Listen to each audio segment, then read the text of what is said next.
The G-Wade Podcast with Deacon Dirty.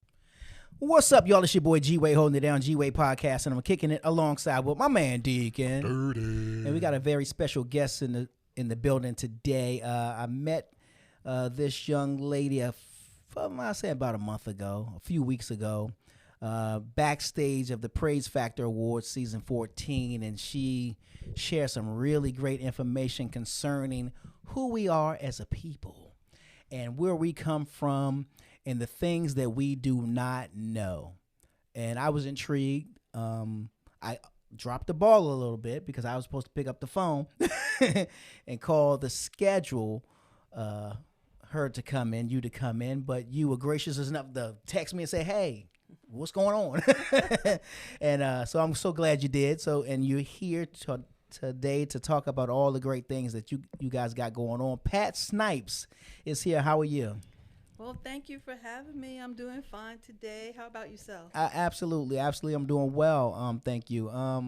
Like I said, we spoke backstage at the Praise Factor Awards, and you shared information concerning the, I guess we would say, the Black History Museum, or is that the title of it? Mm-hmm. It's Before Slavery. Before Slavery Museum. That's it. And it caught me, and I was like, wow, that's the one thing I don't think we really think about. Right. We always talk about from slavery on. Exactly. 400 years of oppression till today. And then the other side is we always hear we were kings, and we were kings and queens. And just off mic, we were saying, well, not everybody was a king. Right. Not everybody was a queen. So let's get a little backstory about you, and then we'll kind of move ourselves around a little bit. Okay. All right. Well, great. I appreciate being here. Absolutely. You guys. All that you do and give to the community. We need people like you. Thank you. So yeah, I have my background in health education. Okay. And really, when we look at ourselves, right, and do a little introspection, right, we see, like, we look around ourselves and we see our kids, looking for validation and looking for ways to, like, satisfy a need that they have, and they can't even name what the need is, right? True. And it's easier to see when you're looking at the young people, but us as an adult, we've got that same that thing. same thing, absolutely. So, and then, so just looking at it objectively and just trying to understand, like, what is it that we're seeking and searching for? And we try to fill it with all these different things. And really, one major thing that's missing is a real identity, right? So Absolutely. You go to the workplace and you talk to all the folks that work there, and, passing the baton around. Where are you from? Where are your people from? And somebody might say, my great-great-grandfather came from Ireland.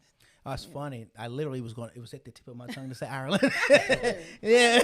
That's a good example, right? And then they'll say, well, yeah, my family and I, we went back and visited recently. We got off the plane, and oh, what a feeling. We kissed the ground. We went to the village that our people are from. Yeah. And we speak Irish, and we eat this, and we do a jig, and we have, And then they get to you, and they say, where are your people from? It's Mississippi. The country. Alabama. Right. Louisiana. Yeah, Virginia. you're absolutely right. But what about before that? Yeah. Yeah. So now we take DNA tests, right? African ancestry. Yeah. And they'll tell us that you came from West Africa, this tribe and this tribe, or this country and that country. Yeah. But you still don't really have a connection. Don't really, yet. yeah.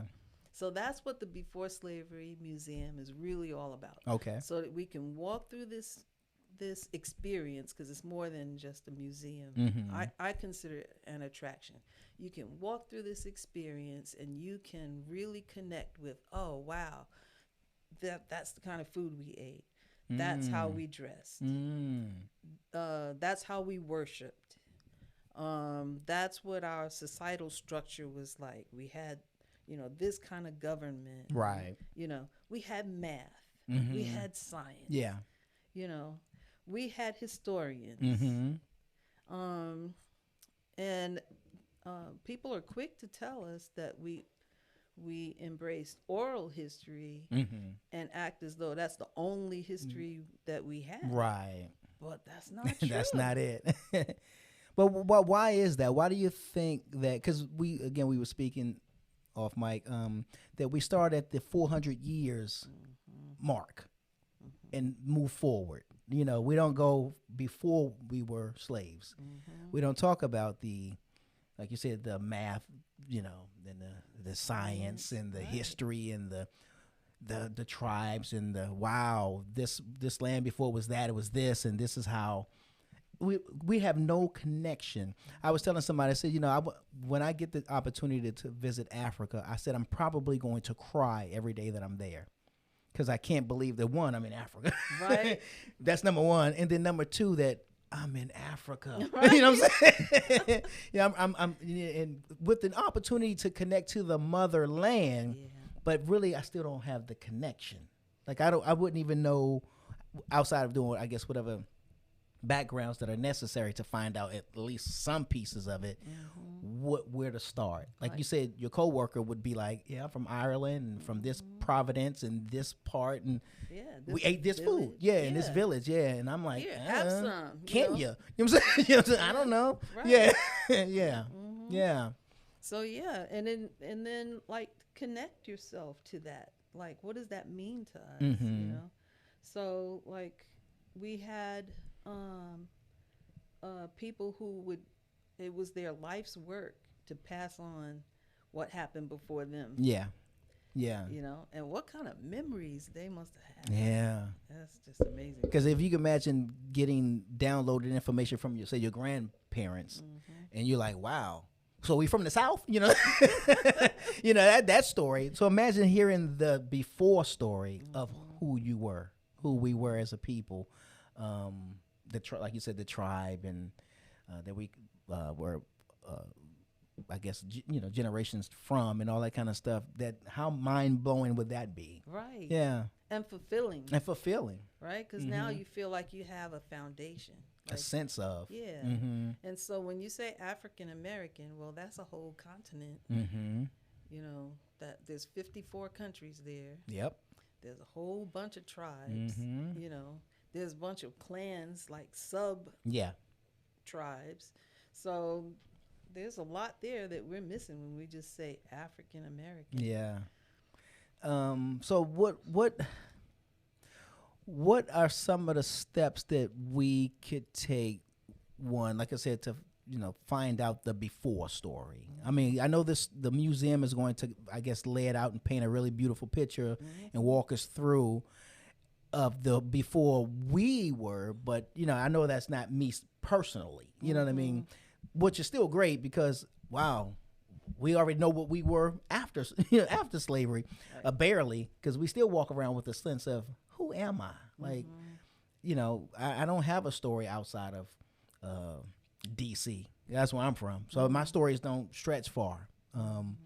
So I would love to have the African story, the tribal story, the some kind of connection story. What steps do we take? How do we do that? How do we find ourselves? So, you have pride in yourself. You have pride in your family. You're right. Your nuclear family that you came from, and your grandparents and whatnot. But how wonderful it would be to extend that even further, right? To your origins. Yeah. And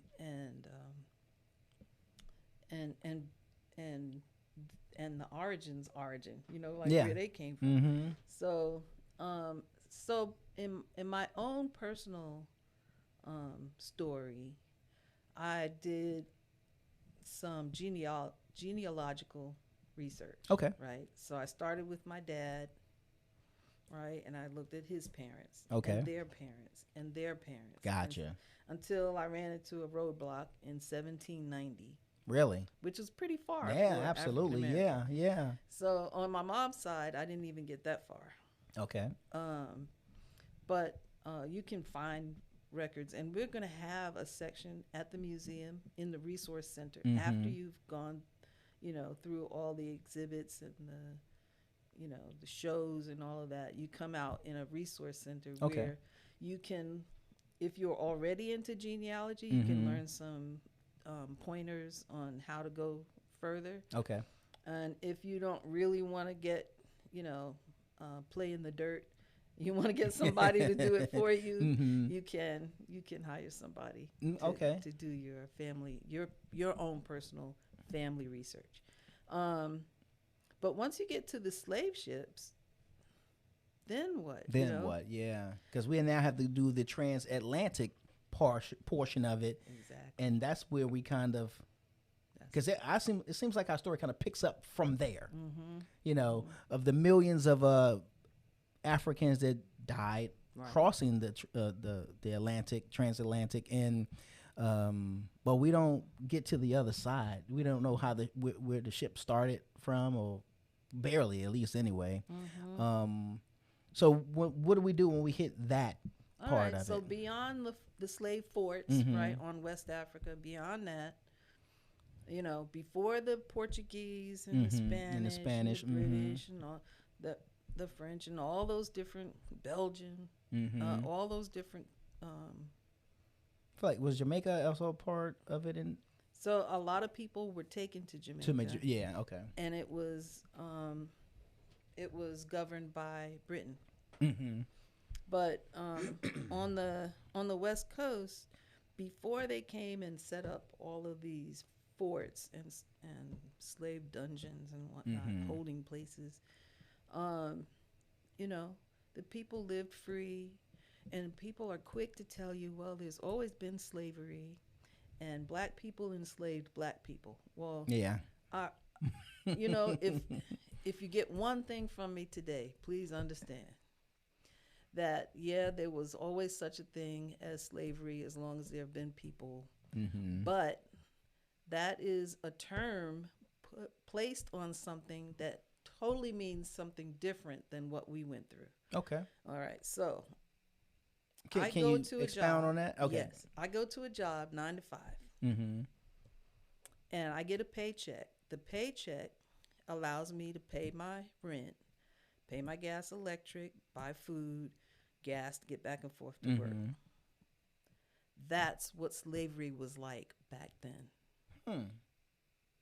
All right. You might have been captured. Was that like an indentured servitude type of thing, or no? Sorta. Okay. Right. So maybe my group was captured by this other group, and we lost the fight. Okay. Well, now we become one whole community, and I'm a part of it. Okay. And my job is to, I don't know, make leather goods or whatever it is, I don't belong to anybody. I own my own home still. My kids are not considered, they don't owe anybody. Okay. So I'm still a free person. I just work. Right? Gotcha. Okay. And even that's you're talking about 2021.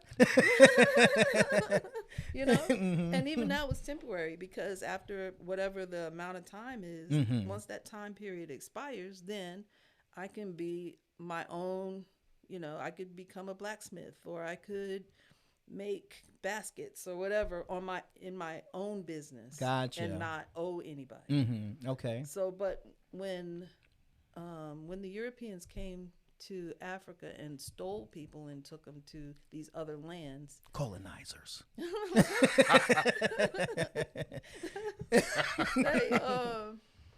they instituted something that had not existed before. Okay. Chattel slavery. Yeah.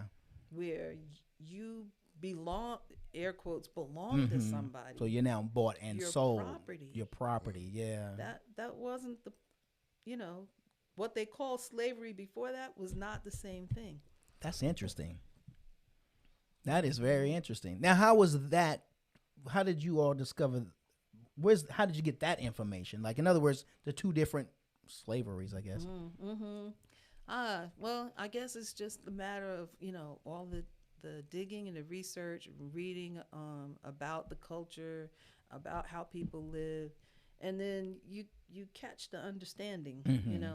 You got to look beyond the terminology that people use, because they'll quickly tell you there's always been slavery, and then you might take that and run with it and go, oh, yeah, I got there's you. always been slavery. Yeah. But when you look at what they're calling slavery and what it looked like and how it expressed itself is totally different.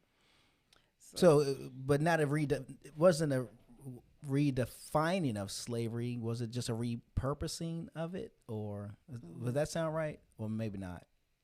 Because were they using the term slavery with the work and still be a free person type of thing? Was it? Good question. That's a good question. I like that. Yeah.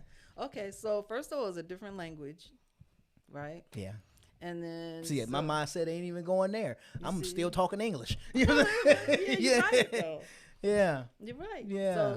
So when you translate it over, if you want to kind of like coat the message and and want people to get a different understanding, then you mix up the words. You use the same word. Gotcha. And you kind of give it a different meaning. Things, yeah, I'm with you. Yeah, that makes sense. Okay, well let's talk religion, because one of the things that we always hear. You already know what I'm about to say. Yeah. The white man's religion. You know what I mean? Now, how, and I know I guess it probably depends on who's telling it or who's teaching it or preaching it will give you the idea of, like you said, well, I'm gonna just take it and run with it. But what was the religion? What was their spiritual side of Africa before slavery? Who did they pray to? I'm assuming there were a lot of different religions prior to. Yeah. Oh man, that's a big question. All right, so let's see. All right, so let's see the best way to approach this. If we should start with okay, first of all, when you hear Black people in America described, right, by somebody who is looking at us as a group, they're not a member of the group. Okay. They would describe us as being very spiritual, right? We would describe us as being very spiritual. Yeah, absolutely. Yeah. Right? If you eat the food that came from my grandma's kitchen, you would call it soul food because it has its origin in the Black community. So if you have a deep kiss with somebody, they call it a soul kiss. You see what I'm saying? Well, somewhere along the line, I got to change to French. We've been doing it wrong. A soul kiss, okay. If you listen to a certain kind of music, they call it soul music. Soul music. All these things represent things that came out of our community because we're considered a very spiritual people. Yeah. Right?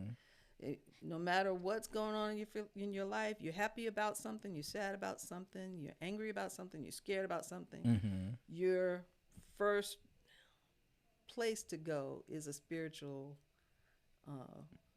in a spiritual direction, right? To look for an answer. Look for an answer, right. Right? Not everybody's like that, but that's who we are. Yeah. All right. Now, but what I guess we said we are, is that the African diaspora, not just in America. Okay, gotcha. Okay, that's what Right, because we're all connected, and that's another thing. I just wasn't sure if you're talking Western civilization or even then or there.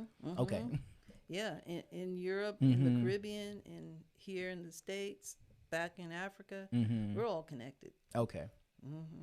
So, you know what's funny that you say that, because I always that's something I used to say to myself, like when you go to other places and you see one of us, you kind of give the nod, like, That's hey, how right. you doing?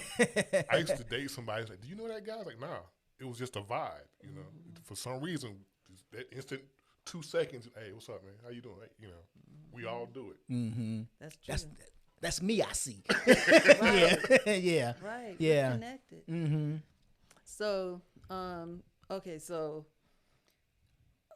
back in the homeland, when the Europeans came looking for a certain group of people to enslave and to build specifically for here in America, build a country on free labor, right? They were specific about who they were looking for. They didn't just indiscriminately just hit the land and start grabbing people, anybody. That's good right there. Just that piece alone. Because, I had a question regarding that. So that alone is good. Yeah. I read through some slave ship captain journals at William and Mary College in Jamestown, Virginia, where they say the first slaves ships came. And old books, like you have to carefully open them because the pages will fall apart in your hands, right? Actually, wow. You did a couple. Sorry. Did anyone see you? I just admitted it. Oh man. Anyway. That's funny.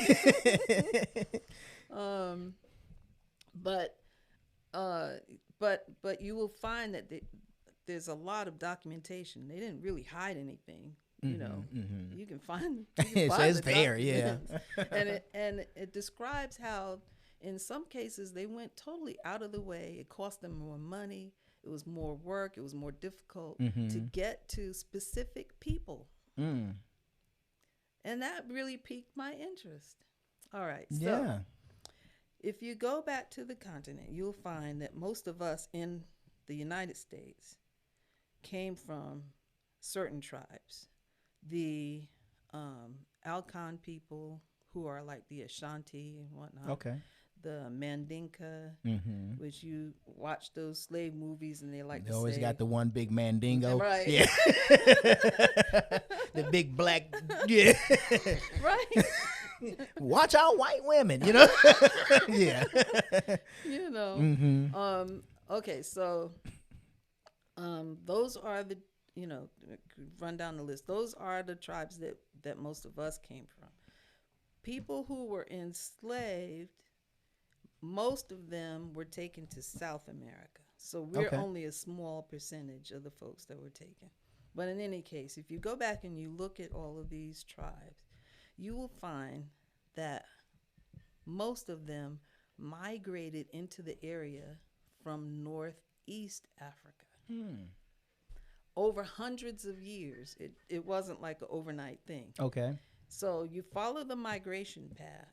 You look at their culture and the way they lived, the rules that they had for society, their language, and you find a lot of it points you back to a Semitic language, and you find that their history goes back, and and their genetics, you follow the genetics also, goes back to a Semitic genetic background. Really? Wow. Yes. Okay. All right. So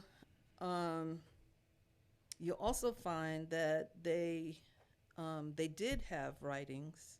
A lot of that stuff was destroyed in wars and confrontations, and there's still some left in Ghana, area that was called Timbuktu. Okay. Right, and even recently, in early 2000s, I remember hearing the news and crying about finding out that some group had come into the area and destroyed more books that went back. Really? 1,000 years. Wow. All to destroy history. Destroyed. I mean. Wow.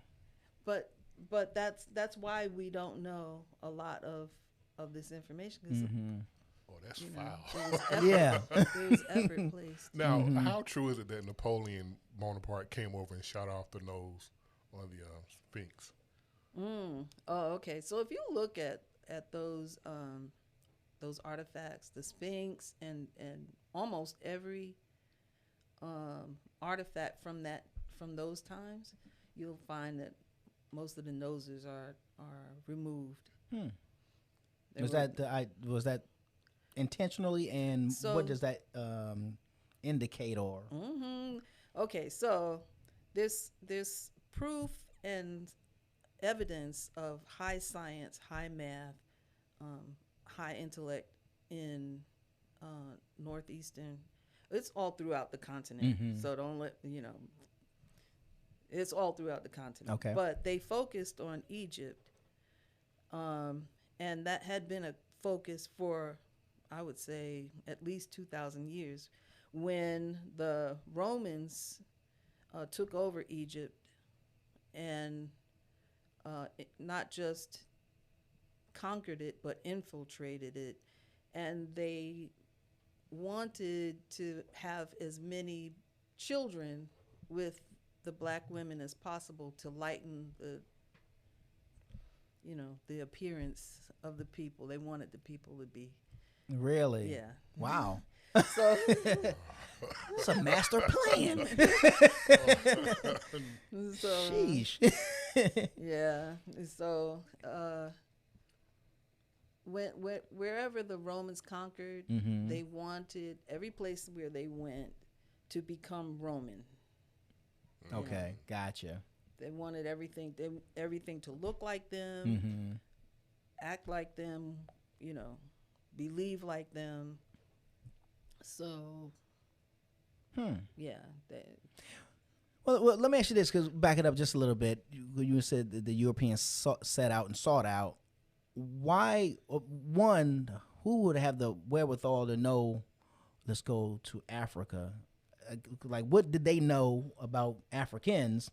One, and two, why not start in your own backyard? Like, we got tons of people here that can, build the White House. You know what I'm saying? Like, why not use your own people? That's a good question. Why us? Right. I know we got it going on, but we want to get paid for what we do. But yeah, what did they see about Africa that was like we could take that, we could overtake that? Yeah, I really can't speak to people's motivation. That I can't answer. But as far as why not just build it yourself? Yeah. One thing, the people that they took already had knowledge about architecture, or the people that they took to grow cotton already had knowledge about agriculture. Same thing with rice. They actually took, rice farmers and put them in an area that was conducive to growing rice. Which I still don't understand. And the wild part about that is, like for years they've called us lazy. Yeah. And we're pick one of us the to hardest. do, Yeah. That's double speak, right? It still goes on, right? You listen to the politics today, which I'm not going to get into. Absolutely. But that's double speak. You take what's good and you call it bad. You take what's bad, you call it good. Yeah. Yeah. And that's true there. Yeah, I just even said this a little earlier, and I've been saying this for a while. Like, I can't understand how, when you're saying the double speak, how we take things and accept it. Like, we'll make it a part of the culture. Yeah. Like, I don't know statistics. I don't claim to know. I don't know. But me personally, I have nothing to prove it by. You know what I'm saying?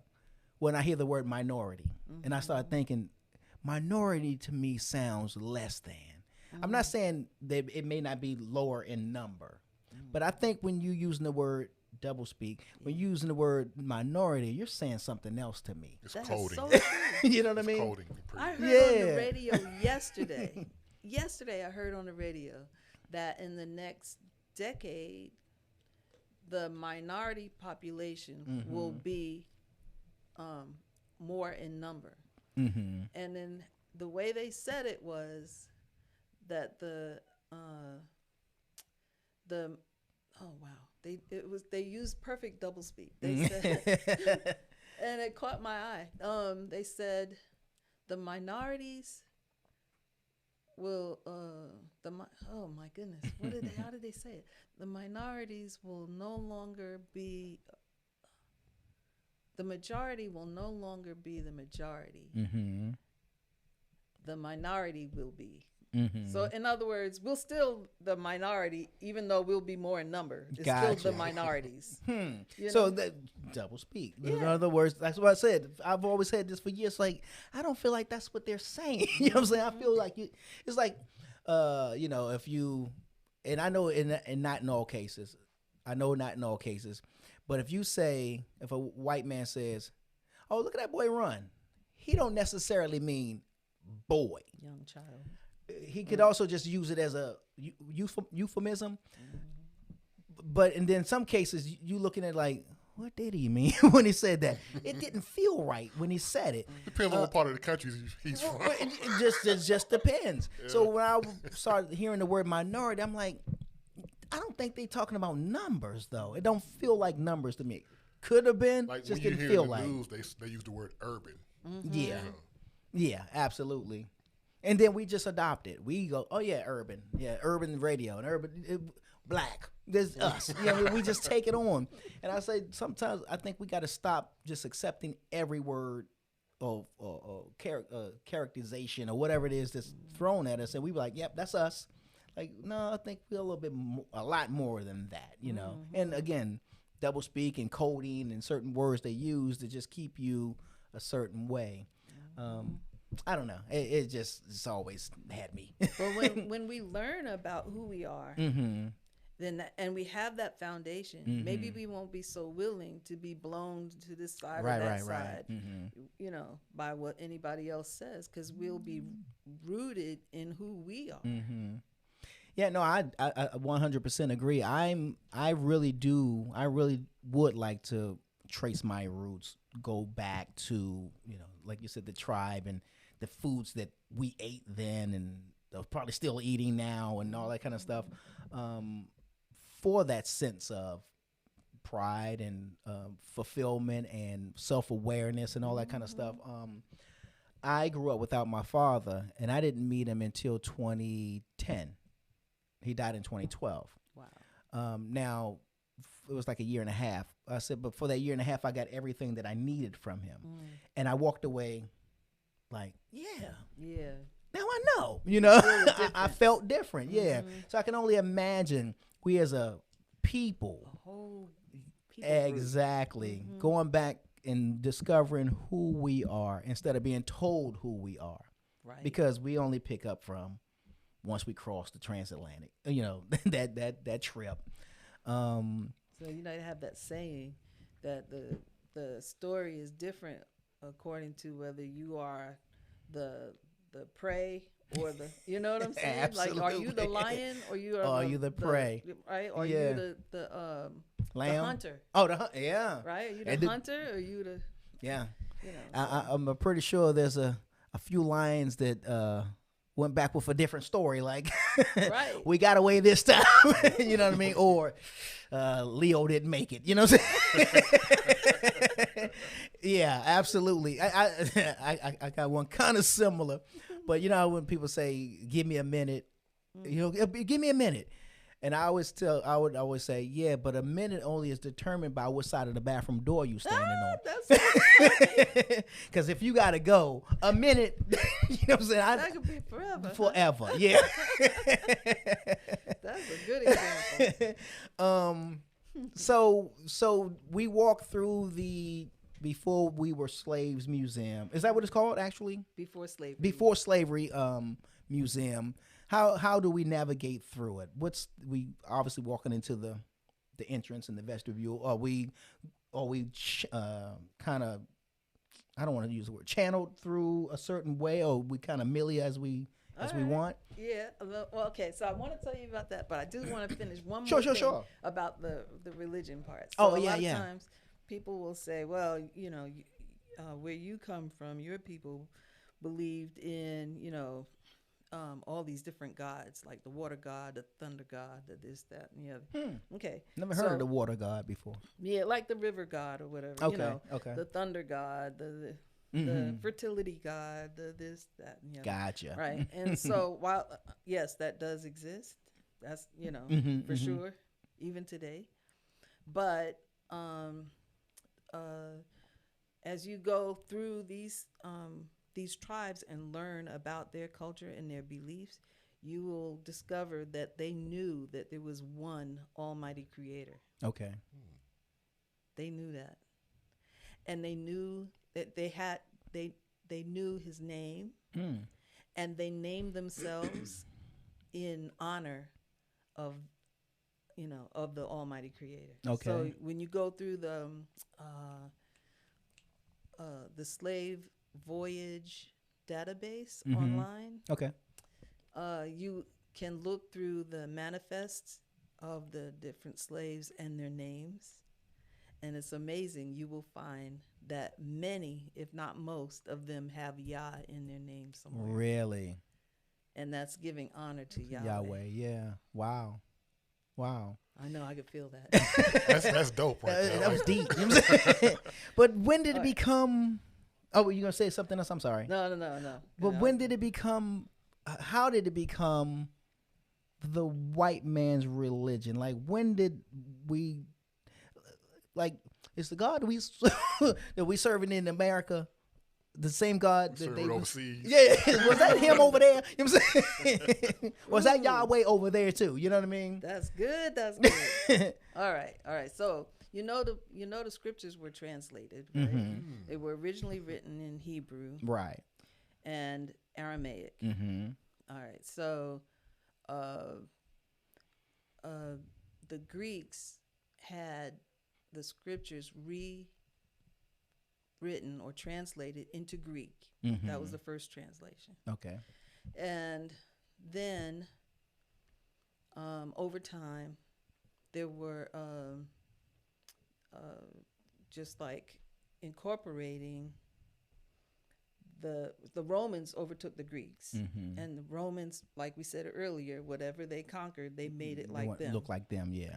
So they took their deities because they believed in many gods. Okay. Right? We learn in school Greco-Roman mythology. Yeah. To them, it wasn't myth.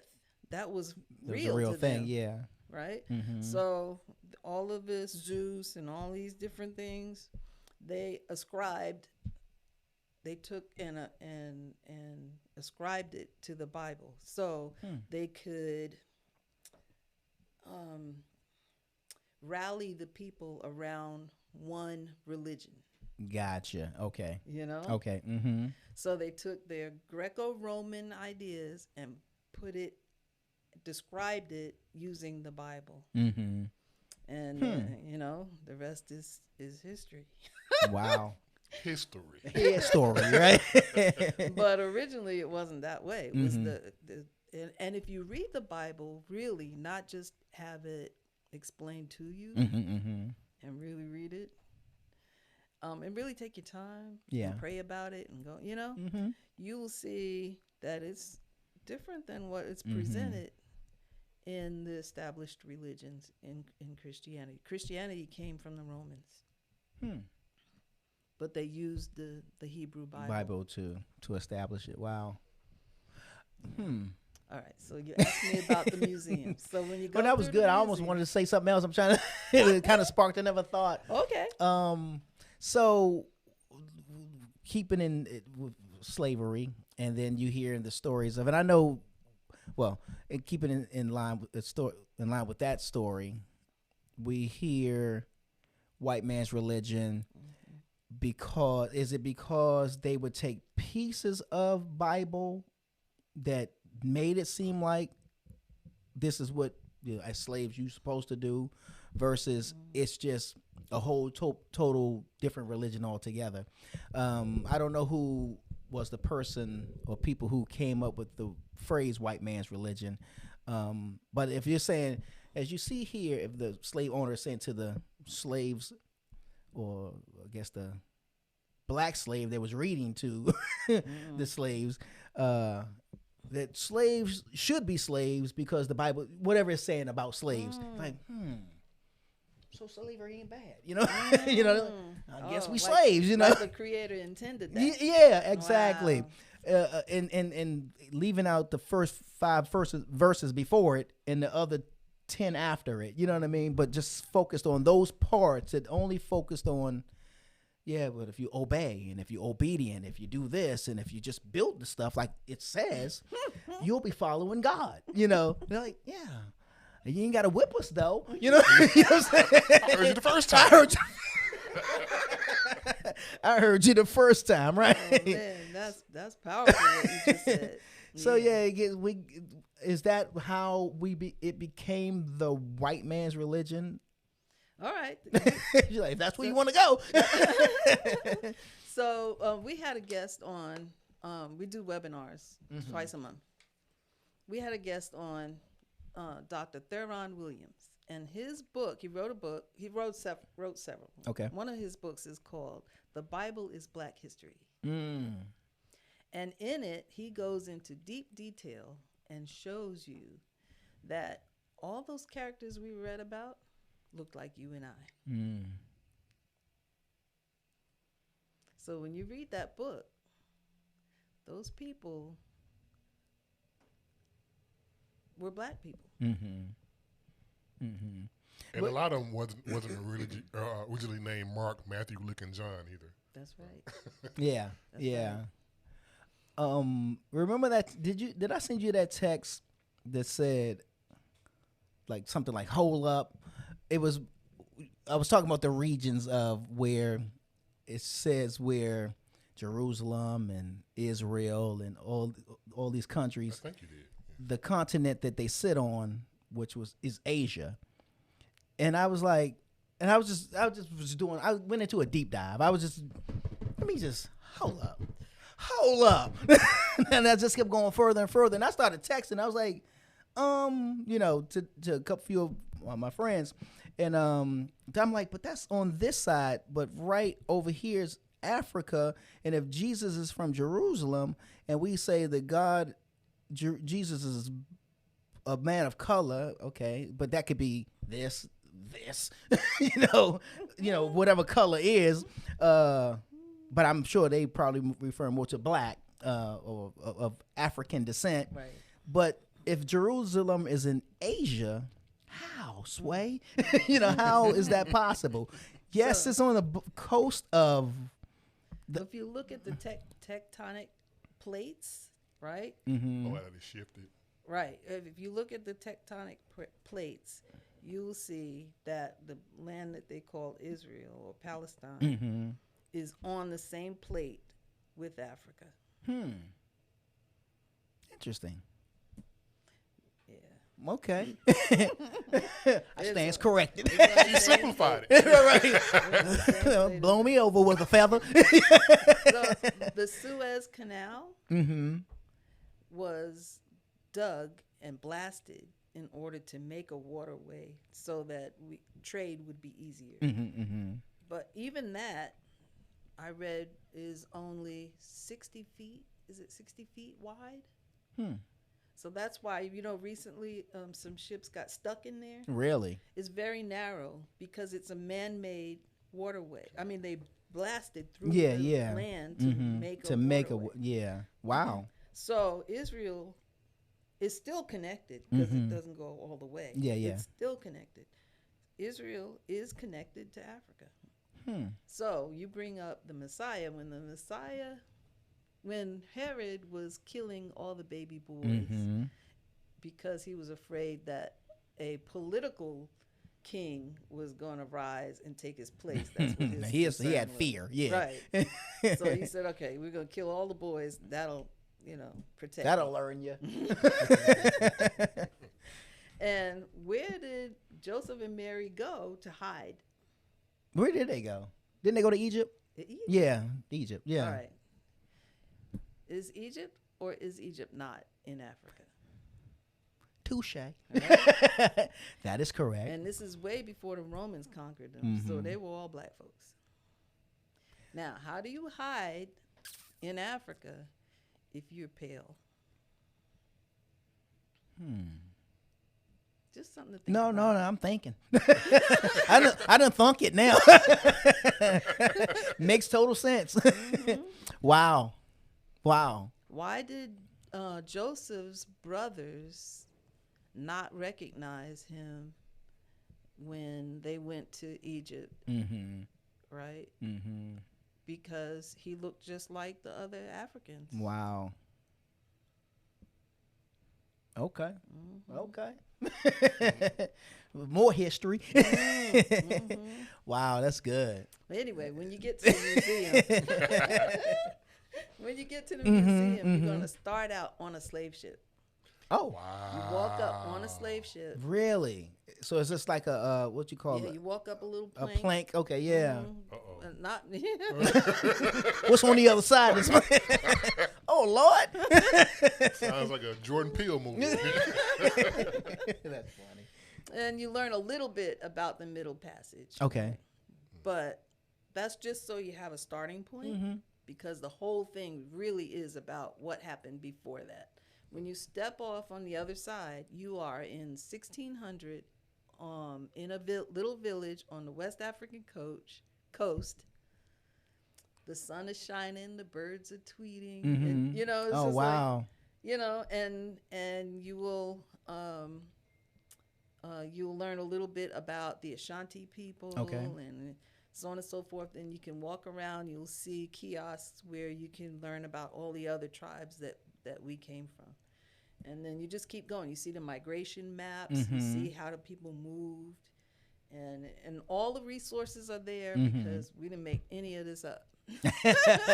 Right. It tells you right there. If you want to see it for yourself, look at this book. It tells you where to go. Yeah. This page.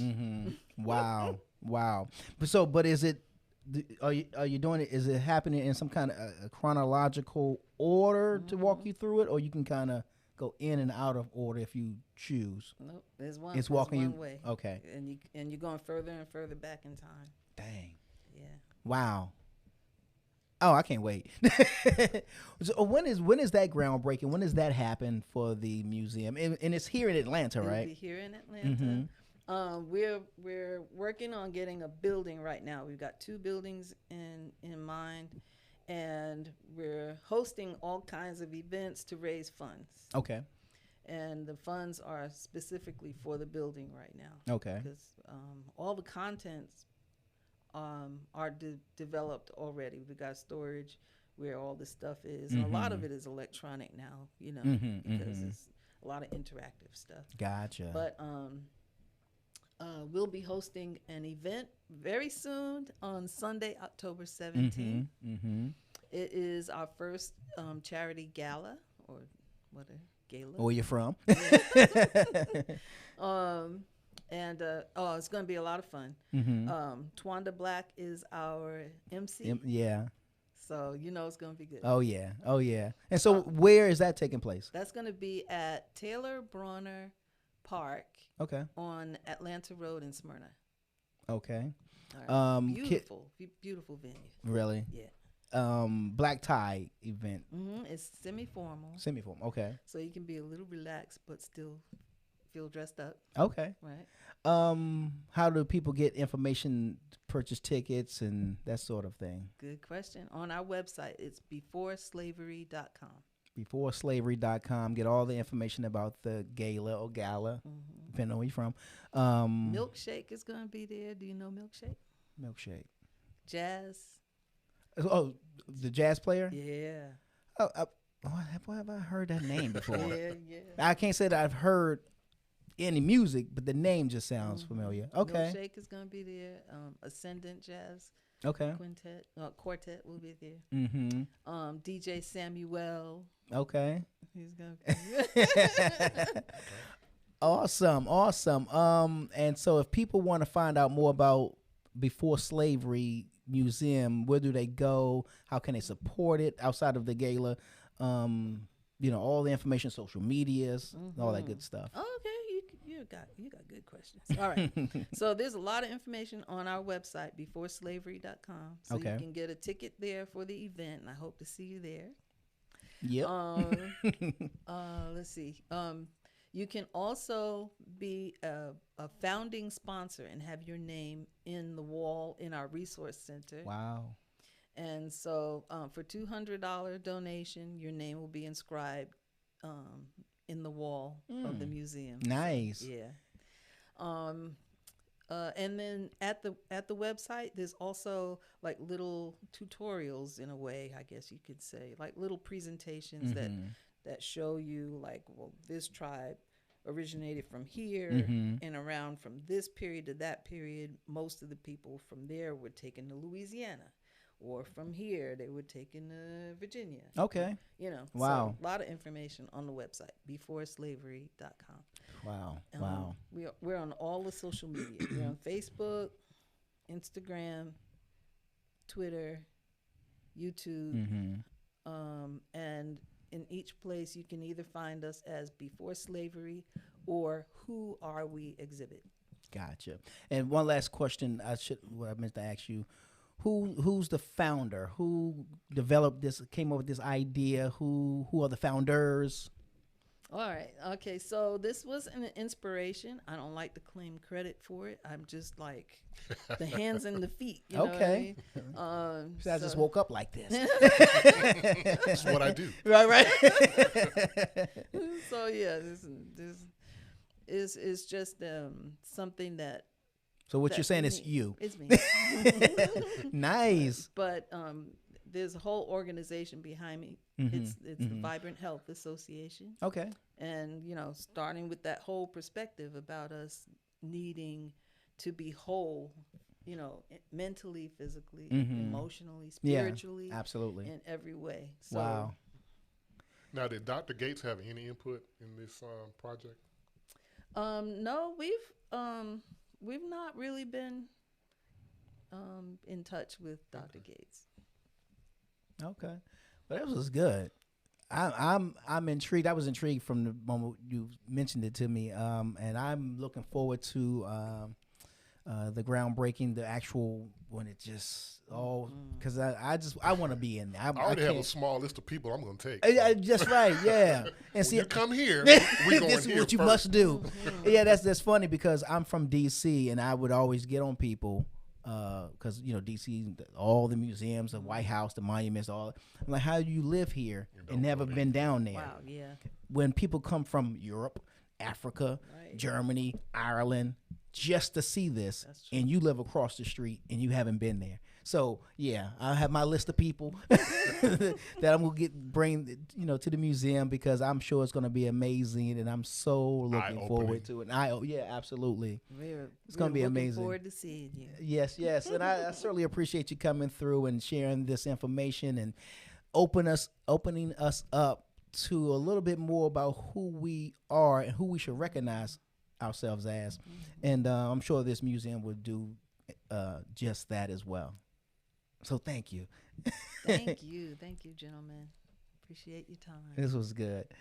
It's your boy G-Wade holding it down, G-Wade Podcast, kicking it alongside with my man Deacon. Y'all know what it is.